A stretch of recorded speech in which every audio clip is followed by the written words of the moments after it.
product type add کو او دا یې product type چې دا به مونږه هم add کو टी شرټ دا به هم टी شرټ add کو د دې به دا long description شي دلته کې بل ټایم چې دی ګروپ پروډکټ مطلب دی چې فرض کا مختلف پروډکټس وي او هغه زه د دې سره په یو دغه کې زه خرڅوم زه به دې له ورکړم دې له به زه نوم ورکړم چې سوټس کلیکشن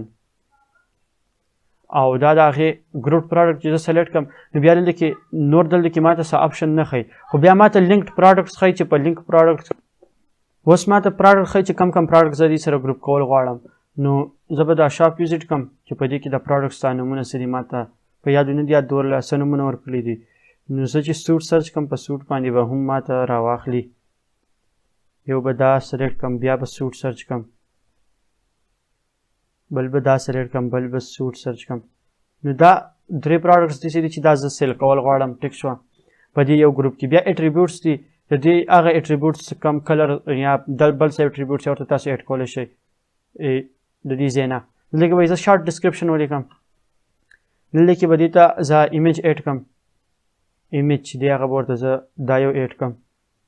ټیک ده پروډکټ ګیلریز ایمیج ورته هم تاسو اډ کولی شئ زه وایي سکیپ کړم په دې ویډیو کې او مینس کلاتینګ کې به زه دا پبلش کړم نو دې پبلش کولو سره به اوس دا وګورو چې د دې کم قسم پوسټ جنریټ کړو کم قسم پروډکټ د دې نه جوړ شو نو چې دا زه جنریټ کړم اوس په دې کې تاسو وګورئ چې دا یو ګروپ پروډکټ دی مطلب په دې کې دا درې پروډکټس چې دي دا یې په یو دغه کې اډ کړل په یو کارټ کې نو مطلب که زه وایم چې زما دا سوټس پکار دي یو مې دا سوټ پکار دی او درې مې څلور مې دا پکار دي نو هغه ټول سلیکټ شو د دې ځای کې نه او بیا اډ ټو کارټ بټن ما کلیک کړه نو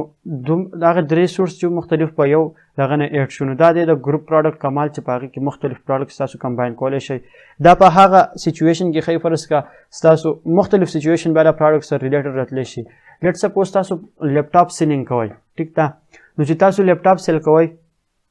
نو تاسو یو ګروپ پروډکټ جوړ کړئ چې ډیل لیپټاپ پیکیج ټیک شوه په هغې کې به یو لیپټاپ وي بل به ورسره د هغې ریلیټډ د لیپټاپ کم بیگ چې هغه بیگ وي او بیا د هغې سره فرض که تاسو یو ایکسټرا بیټري افر کول غواړئ چې دا دې سره ایکسټرا بیټري ده دغه شان تاسو یو موبایل سیل کوئ موبایل فون سیلینګ آنلاین کوئ نو ګروپ پروډکټ جوړولی شئ یو به موبایل وي د موبایل سره به یو چارجر وي چې تاسو ورسره وایئ که چارجر ورسره اخلئ نو د هغې هم دا دغه شو د دې دونه پایس دا ورسره هم تاسو سلیکټ کولی شئ هینډز فري ورسره تاسو اخلئ نو د هغې به جدا دغه دغه شان د که نور کیبلز او کنیکټرز ورسره اخلئ نو د هغې ورسره تاسو یو ګروپ جوړولی شئ او په هغې کې به ایډ کېږي نو دا و ګروپ پروډکټ په نیکسټ ویډیو کې بیا موږ بل قسم پروډکټ ګورو چې د هغې څه کاري او فایده یې څه او ایډ کېږي څنګه